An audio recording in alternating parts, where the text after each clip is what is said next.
Hey legends, and welcome back to the least knowledgeable sim racing channel, where we're merging a few topics I've wanted to cover for a while into the one video. It's no big surprise to anybody here that I'm a big fan of rFactor 2. I have been ever since I drove my first lap around the Nürburgring Nordschleife, in the old not so official version no less. Before the ascent of Assetto Corsa Competizione, it was basically the unquestioned king of physics and driving feel of any sim on the consumer market. That being said, it clearly wasn't without its faults. For many years, the community has been vocal about various issues plaguing the title, such as its lack of user-friendliness, many bugs and general awkwardness as a whole.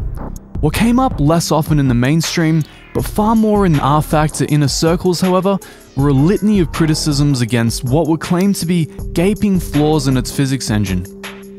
Being a relative newcomer to rFactor 2 some years ago, I wasn't aware of any of these, nor how rFactor 2 was driven at the top level. As I started embedding myself in the community and creating content here on YouTube, I would get people occasionally surfacing, telling me very ominous stories about setup hacks and methods of driving which delineated very far from the real world. Being inquisitive and open to change by nature, I of course explored all of these, especially if the person in question provided specific details. As of late, I've been involved in some higher level invitational events hosted in rFactor 2, and that's added an additional layer to this saga. Instead of me categorically running you through what I discovered, I figured it'd be far easier if I simply showed you.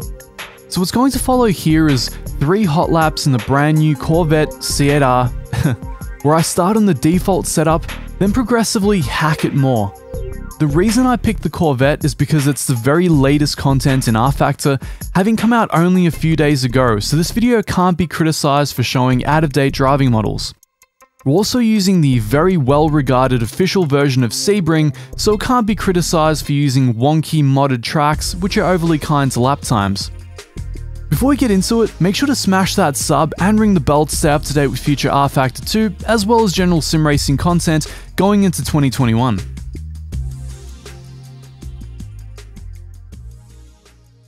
Alright, so here we are concluding our outlap with the completely default setup. The only change that's been made to it is me lowering the brake pressure so that I don't lock the brakes. And also I've lowered the fuel load. As you can see, we've got 7 liters left to complete 2 laps if we so desire. So, first thing I can say about the default setup is, as of late, Studio 397 have been putting them in a lot closer to what you might find in the esports events. They're getting us ever and ever closer to what the quote-unquote aliens would be running, and as you can see, the car is extremely well balanced. I'm having a heck of a time just kind of dancing around with it around Sebring. Very, very easy. Basically just pushing it into the corners, accelerating out. rFactor, of course, being very big on the throttle-based steering mid-corner. Now braking between the 2 lines there. Get down to first without too much trouble. Of course, the issue with the GTE cars is if you slightly overpress that brake, you're going to run into issues. It loves to spin when you lock the fronts.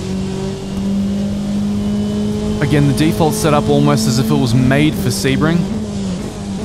You can see I'm having a very easy time, which is kind of amusing given that this is my second lap of the day. Now slightly losing a bit of time on the exit there. Coming up to what's probably the most tricky corner on the entire track to put together in real life, if not the sim, and as you can see, absolutely no problem for the C8.R. Definitely the most well-balanced GTE out of the box for Sebring that I've ever driven in this title. So props to the guys for finally giving us decent drivable default setups. Now mind you, if you look at those default setups, they are starting to look ever more quirky compared to what we used to have. The rear wing on the default setup, as you'll probably notice, is almost at the minimum value. The tyre cambers are actually quite low, all things considered. Now, braking hard here, this is always the moment of truth, and obviously a lot of stability with the C8.R here, which is amazing. This is the corner where you're most likely to bin it. So as we come up to the finish line to see what our hot lap is... 1:59.37. Alright, a 1:59.37, pretty decent for a second lap of the day. So now we're going to move on to our first quote-unquote hacked setup.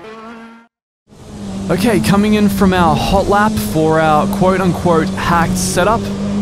very curious to see how much time we can shave from that initial lap. Even though it was my second lap of the day, it was a fairly spirited one. I felt like the lines were pretty decent for the majority of it. Now we can drive a little more aggressively with this setup, as you'll see here. Me pushing the car in, scrubbing the tires, and pushing out the accelerator to rotate the car even at high speed. One of the big giveaways that someone's driving rFactor 2 at a slightly higher level, because that is one of the quote-unquote exploits of driving rFactor 2 at a higher level, is to basically rotate it on throttle, even at high speed. Now, so far so good. The first part of this lap has gone quite decently. You might think I was excessively scrubbing the tires, but no, that would not be the case. Braking again at the same point as the original setup. We come in pretty well, maybe a little bit of understeer. I probably should have pushed the brake bias ever so slightly rearward for this corner. Live and learn. Wouldn't have cost us more than maybe half a tenth.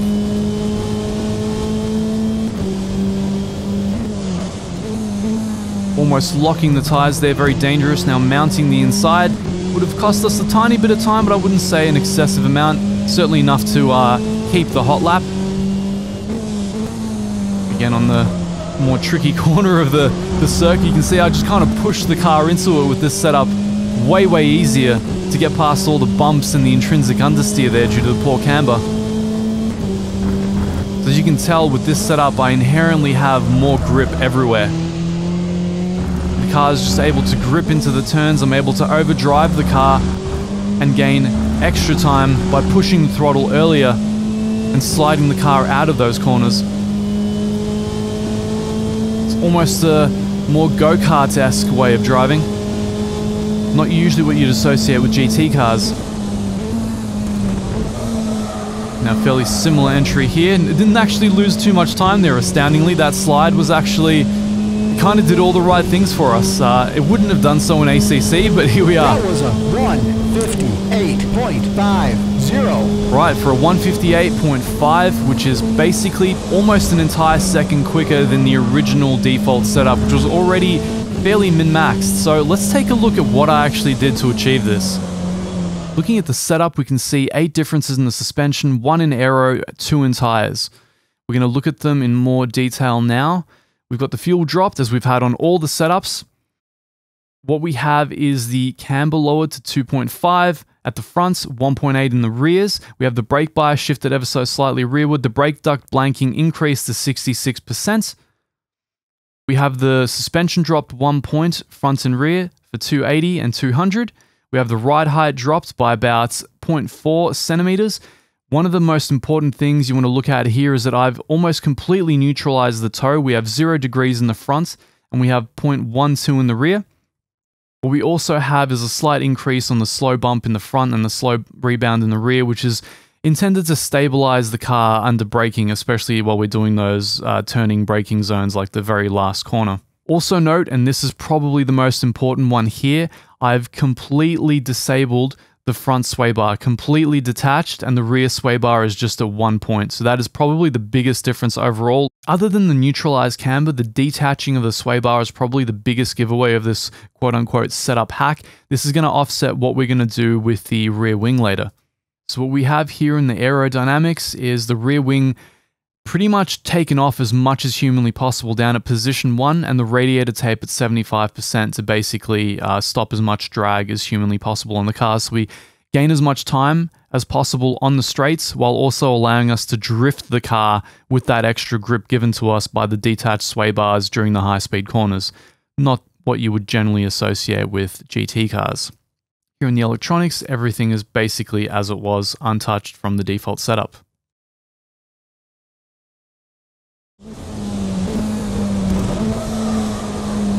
So for our very final lap, what we're going to showcase is the car running with the aforementioned quote-unquote hacks, but also the anti-lock brake set to low, so the in-game assist set to low. This showcases how rFactor 2's ABS actually functions and what it allows you to do. This can basically emulate what you would get on the GT3 cars. Basically, the way the ABS works is it allows me to bury my foot into the pedal completely, not caring, not worrying about any lockup whatsoever. I can just get it right in there. I can shorten my braking zones significantly. So much so, in fact, that even though this assist is often allowed for the GTE cars in invitational events. Even if you get a 50 kilo weight penalty, you'll still often get a quicker lap time. That's how much the braking performance is improved.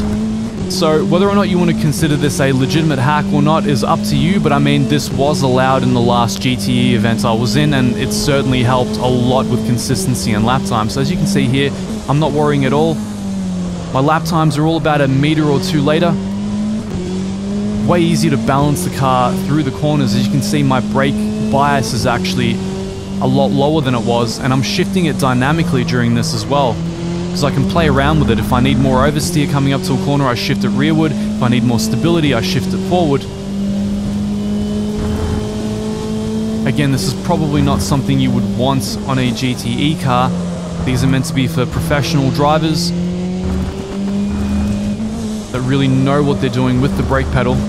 And of course, the rFactor 2 ABS system is fairly simplified, so it basically just helps you without any of the negatives intrinsic to ABS. You can see ABS set to low in that bottom left corner there.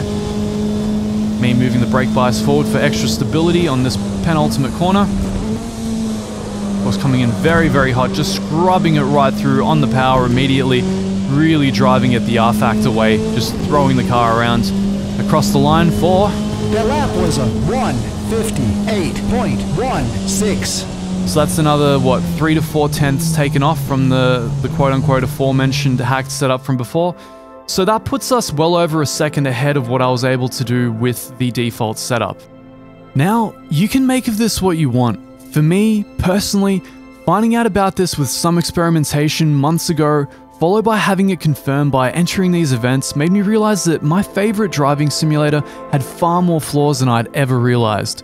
Whether or not you think over a second gain per lap is substantial enough to get into a bunch about, the reality is that the car shouldn't be this drivable with detached sway bars and almost completely neutralized rear wing and traction control on the lowest level. Mind you, some of the esports setups have the TC off completely, which in retrospect I should have tried and could have very possibly got me into the 157s. So, why am I making this video? Well, on one hand, I figure I owe it to those of you who are more casual in rFactor 2 and are wondering how the top guys are achieving the times they are, especially given that this channel has sold so many copies of rFactor 2. Do I regret my recommendations for it over the last year? Not at all.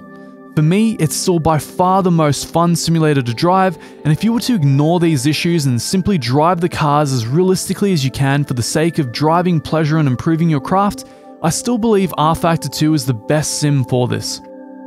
The other reason, and I suppose the far more important one, is that with Studio 397 finishing up the bulk of their work on their long-standing UI and competition projects, I want to see them shift their focus on fixing the strongest point of their simulation, the physics quality. This is me officially adding my voice to the years-long chorus in their community asking for a physics overhaul. We've had their managing director on this channel stating the aim for rFactor 2 was to be the most realistic simulation on the consumer market. If this is to ever be the case, it absolutely needs a physics overhaul, first and foremost, over all else. Currently, rFactor 2 trails in almost all other areas to other established sims. For GT racing, ACC looks better, sounds better, has better overlays, has a tighter spread of content, is easier to use, more centralized, and far easier to drive in multiplayer.